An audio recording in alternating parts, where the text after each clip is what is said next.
The enrollment process for the AIS service catalog is very quick and easy. And an Azure Active Directory is the tenant, so we have to specify the directory name of the tenant we wish to enroll. If you're not sure of your tenant name, we have this brief video down here you can watch to find it, but generally it's something that ends with the .onmicrosoft.com domain. I'll enroll my own personal tenant now.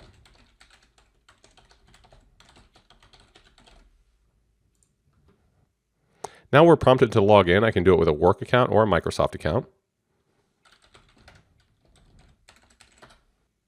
The first time, you'll get the consent screen giving the service catalog permission to call Azure APIs on your behalf.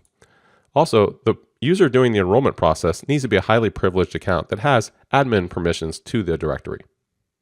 Now we can run through the steps of the enrollment process. I'll just click Next. The first thing we need to specify is the host subscription, where we will create a storage account to hold all of the products, all the ARM templates. I'm going to select this subscription. And we could select an existing resource group or add a new resource group, and that's what I'm going to do. We'll just call it AIS Service Catalog Metadata. And I can select the data center where I want this storage account to live. Now we need to select which subscriptions we want to be managed by the AIS Service Catalog. I might have 10 subscriptions and I only want half of them to be managed by the Service Catalog. In this case, I have 2, and I'm going to say that yes, both of them are going to be managed.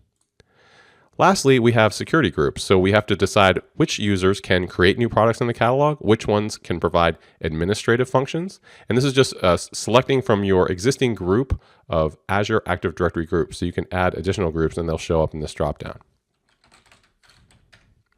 So I'll just have a couple of existing groups. Now all the data we need to collect for enrollment is complete. So I'm going to come over here and click the green button to execute enrollment.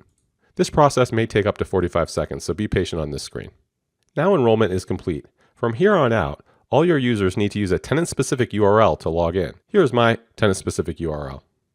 I can click it and it takes me to the home page, which right now is empty because, of course, no products have been published to the catalog just yet.